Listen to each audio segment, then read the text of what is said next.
And we're live. All right. This is today we're just going to do a live stream. Only one thing I really want to talk about. Going to talk about the Andor show. We're going to talk a little bit about Star Wars in general, but specifically the Andor show just wrapped up filming. So we're going to talk about that a little bit. And I got a package in the mail. Might open that up and see what we got new for the collection. Yeah, new channel. Doubt there's going to be anybody watching this one, but I wanted to talk about this, and maybe somebody will have some fun going back later and looking at it. But Andor, Disney Plus show Andor just wrapped up filming, and kind of got me thinking about Star Wars, about all the upcoming shows that are going to be coming out. Obi-Wan, the Boba Fett show. The thing about the Andor show that got me thinking was I think that is the Star Wars show I'm actually most looking forward to. Not saying that to be some kind of hot take, but it's other YouTubers been talking about shows they're most looking forward to. A lot of people say Obi-Wan. I think maybe that's because that's the show a lot of people are nervous about. If there's an upcoming Disney Plus show that people want to get right, that most fans I think want to see done well, it's probably the Obi-Wan show. I think if you're a big Clone Wars fan, and I'm a big Clone Wars fan, maybe you might think the Ahsoka one is the one that you're most nervous about Disney screwing with or getting wrong. I can see that.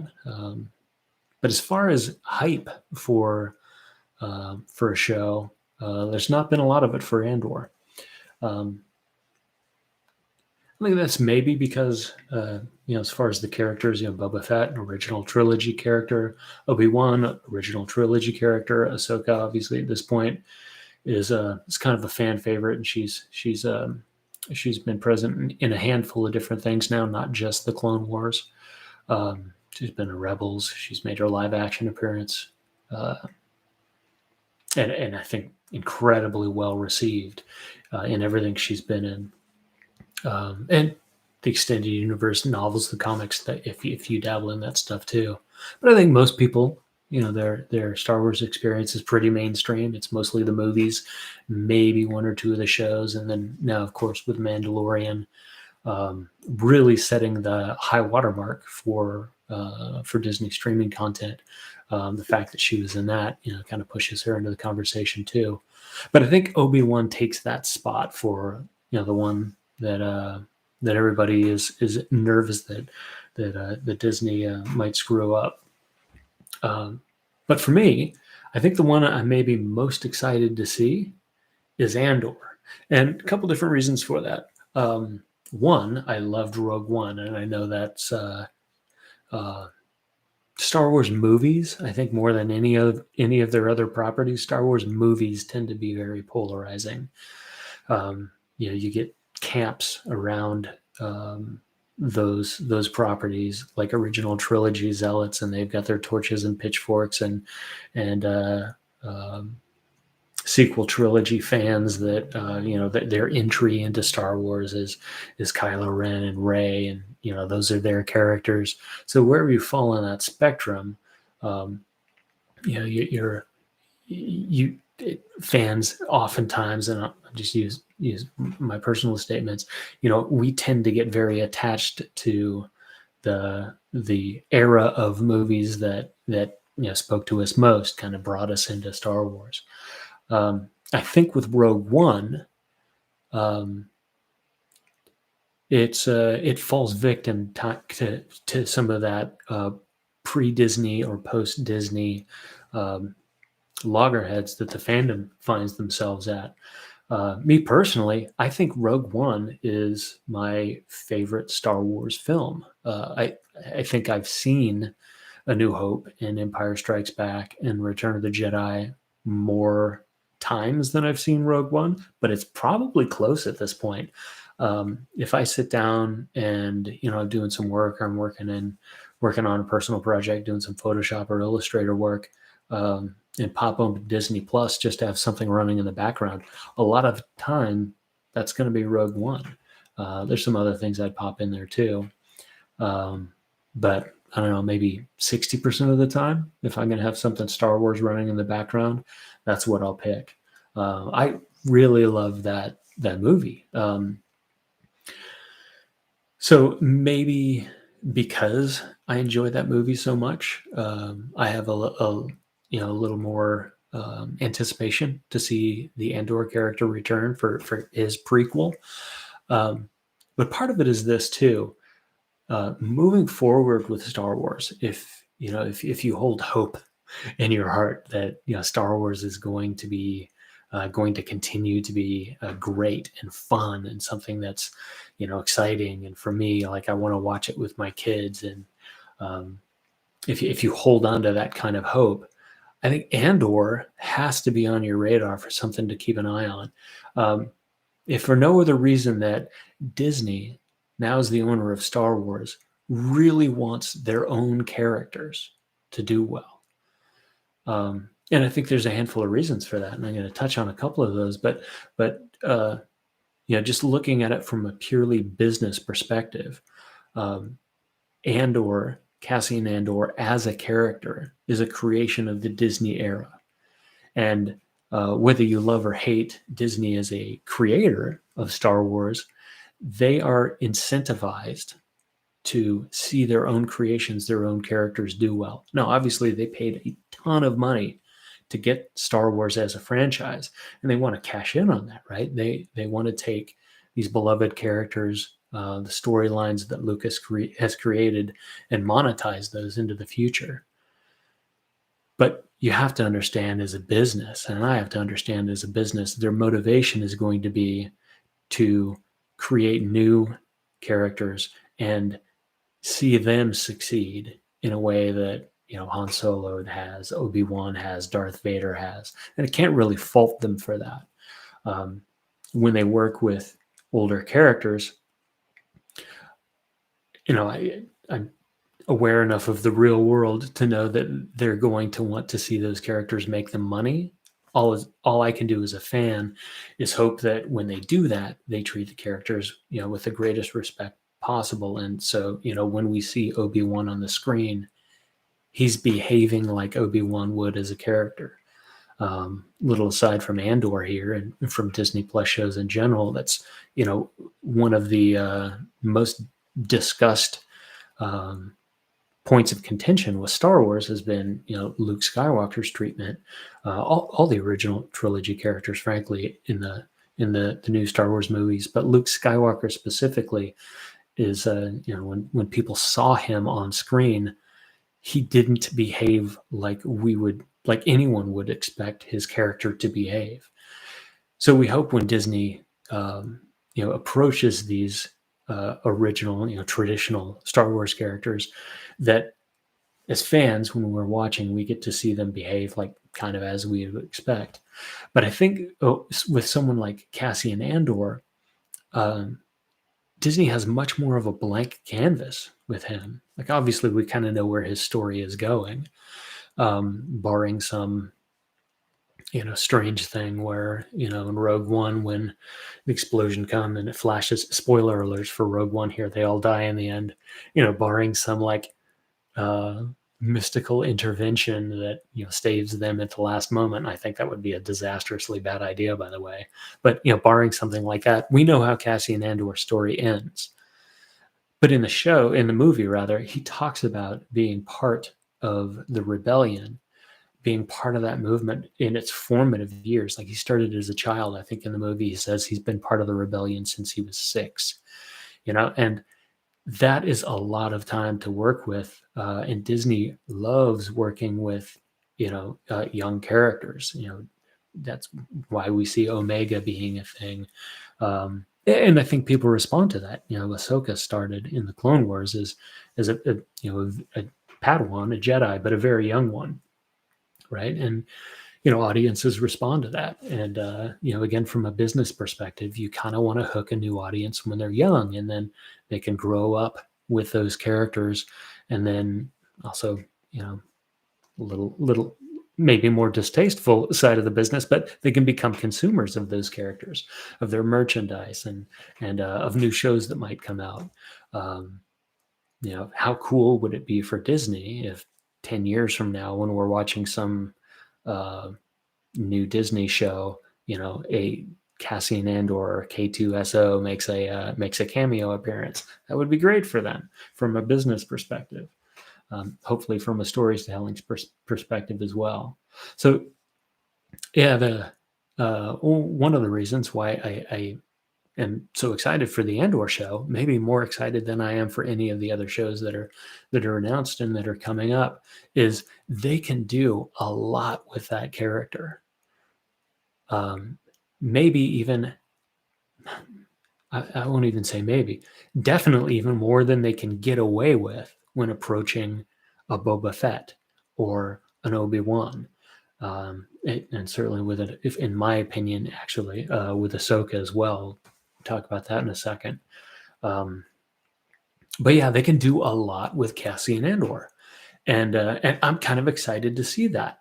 Uh, the counterpoint to that being, uh, seems very excited about the Obi-Wan show coming out, and I think one of the reasons why it gets so much discussion is that people are also a little nervous that the Obi-Wan show might might not quite do that character justice in their mind, like the viewer's vision of what Obi-Wan is and what Obi-Wan should be and how he should act and what his story might be. Um, they're nervous that that's going to be handled well. I think where with Cassian Andor, storytelling wise, kind of the sky's the limit. And with a minor caveat of, we know at some point his story is going to end, and we know how that's going to happen. So that's one reason I'm really, really excited for this. Another reason I'm excited for it is, depending on how they write the story and how they handle it, it could be a very grounded adventure style. And I think it's being billed as almost like a spy drama set in the early the start of the rebellion itself. That's kind of cool, seeing a kind of a clandestine group of operatives, working as insurgents. Like, that sounds interesting. That sounds exciting, and I would like to see that in almost any setting, let alone one like Star Wars. That I kind of like the dirty, gritty science fiction world more than. To me, that appeals more than like the clean, pristine worlds of like Star Trek or something like that. So I would love to see a spy drama set in that Star Wars universe. And we may get Jedi, we may get the Force in there, but they don't have to go that way, right? And I think that frees them up a little bit with fandom to explore other aspects of the universe that maybe step away a little bit from the well-trodden path of Jedi or the Skywalkers specifically, and I find that interesting. I think there's room for the storytellers to really do great things there. Again, just to kind of juxtapose that with Obi-Wan, we know how Obi-Wan's story ends as well. Much like with Andor, we know at the end of the day, right? We know how Obi-Wan goes out. We know where his story goes. Because of the Clone Wars, because of Rebels, we also know a lot of the places where he's been. So they've got this little area to play with Obi-Wan. And I think way more than a character like Cassian Andor, people kind of maybe have preconceptions. And again, I'll use my I statements. I kind of have an idea of like what I would expect Obi-Wan to do or to have done, in his years on Tatooine when he's, ostensibly just looking out for Luke. And I'm fine with the fact if he like goes on other adventures and has interactions that, weren't alluded to in the original trilogy or anything that pulls him away from Tatooine to maybe even go on, great, fantastical, really impactful adventures. I'm fine if they do that. Totally fine with it. fact, I think it'd be more exciting than just seeing him sit on Tatooine, babysitting Luke from afar. But with Cassian, similar situation, a character who we know the end of, um, we could really do almost anything in it because he's not a Jedi, because he's not a Skywalker, because he's not in the prequels, the original trilogy, or the sequels. Um, you know, like I said, sky's the limit there. They can really do so many things with storytelling. Um, One of the last things there with him is uh, I think there's really opportunity with the Cassian Andor character to explore kind of a broken or um, a challenged character, right? We know from Rogue One that Cassian Andor has done things in his life with the rebellion that um, even though he was committed enough to the effort not to shy away from those assignments, uh, they weighed heavy on him, right? And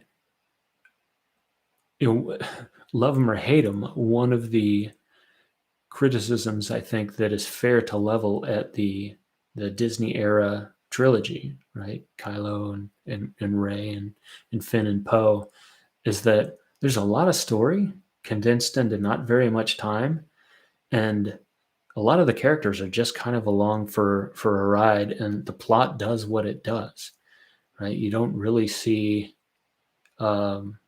really see a lot of change or development in those characters, and the ones that do happen are sometimes kind of forced and really don't hold up over time. Is just fired from the hip here. I'm thinking about Finn. He really interesting start to his character. Right, he's this stormtrooper conditioned for life, apparently to fight for and behave the Empire, uh, um, behave orders from the Empire, and gets in a combat situation and just kind of loses it and flees. And he sets him up as this person who's opposed to the violence that they're inflicting. Right? It's like that's kind of an interesting start, kind of an interesting character. Like, how would somebody who obviously very deeply feels this opposition to what the Empire is doing and making him do, how does he get out of that? How does he behave? And then because the plot needs it, I guess, the first thing he does when he starts to break away is like, I think it's Poe is like, can you shoot or something? And he's like, yeah, I can shoot. And he guns down a bunch of other stormtroopers. Like, okay, it doesn't really hold up, but and I think the Disney era trilogy was just kind of rife with those kind of poorly conceived and inconsistent character moments. But with a character like Cassian, I think they really have an opportunity to uh, to put a character in some really really challenging circumstances, and we see how that character handles those situations and how it changes them. And I hope they don't shy away from that. I'm excited to see it, and I hope they torture him to death, right? And that's it's a terrible thing to say and to think about, but that's kind of what we want from characters in our entertainment. We want to see them challenged. We want to see them fail, and we want to see them succeed. Try fail cycles, right? That's kind of a hallmark of good storytelling. Try something, it fails, things get worse. Try something, it fails, things get worse, and then try and finally succeed, or maybe succeed in a way that's unexpected, or that changes them in some meaningful way. Those are the stories that stick with us. So I'm really excited for the Andor series. I know a lot of people are more looking forward to kind of these long-term fan favorites like Boba Fett and like Obi-Wan. But I think there's more promise available to Disney, and they have a lot of motivation to get their characters, Disney era characters, doing well on screen. The other thing is, I mentioned Ahsoka earlier.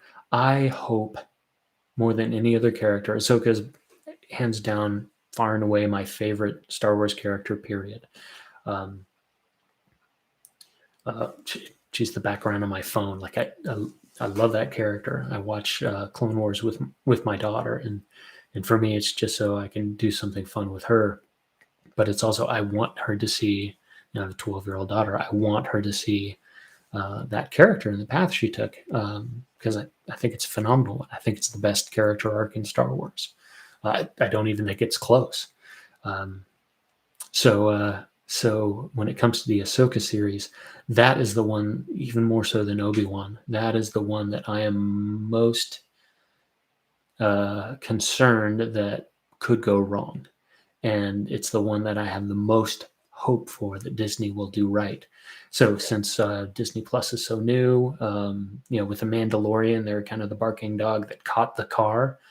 Now what do we do with it? I hope they take Book of Boba Fett, the Obi-Wan show, even the Andor show. I hope they take that time to figure out, okay, what worked here? What worked so well with The Mandalorian? In my opinion, what worked so well with Rogue One, and what maybe didn't work with some of our other attempts at Star Wars. How can we distill down the things that did work, maybe step away from some of the things that didn't, and really focus all of that on the Ahsoka show and do that one better than anything they've done in the past. That is my hope. That is my sincere hope. If as much as I'm looking forward to the Andor show, if they have to experiment and utterly tank on that one so they can get Ahsoka right, I'm okay with that. That's totally fine. I would hope that they could do very well on both. That would be even better. But if that's what it takes to get Ahsoka right, I'm cool with it. So yeah, Cassie, I don't think they've announced when the show is actually going to go live sometime in 2022. But we got a couple things, Star Wars things to look forward to first. But I have high hopes for Andor. I think we might look back and see that as maybe the one of the fan favorite Disney Plus shows. So anyway, I could talk about this stuff forever. I'll wrap up with this. I got a package. I should probably cover up some shipping information just in case. Cover that up. And a little something for the collection. I have, I don't know, maybe 15, 20 figures on order from Entertainment Earth at the moment. So not sure which one this is. I really only get Black Series stuff from Entertainment Earth. Most statues, 6 scale figures, things like that I get from Sideshow. But let me take the package, flip out. Apologies, this might be loud on camera. All right, let's see what we got. Oh, we got a droid. Check it out, check it out, check it out. Zero. Little Mandalorian character here. Oops, there we go. Not one of my favorite characters, and certainly not one of my favorite episodes of The Mandalorian, but I don't know if you collect Black Series figures, but they have these kind of panoramic dioramas, I guess, that when you get all the boxes, if you line them up, they form this artwork. Let's say 0 is the 11th one in the Mandalorian wave of Black Series figures. So, if he was missing, I just have a gap in the artwork. And being a bit of a completionist, I got this guy coming in. I don't collect all of the Black Series figures, but I get all the Rogue One figures. I get all the Mandalorian figures, as many Clone Wars figures as they make. So anyway, I got this guy. I wanted him included. I want to make you sit through me opening this guy on camera, but I don't know. If you're watching the replay of this and that's something you're into, let me know. Like I said, they're not slowing down on making Star Wars merch. So and I love collecting them. So I'll definitely get more. Anyway, I'm gonna wrap up the stream. Probably probably do another stream tomorrow. We'll see what news comes out, and if it's something I have an opinion on, I will show it. And yeah, take it easy.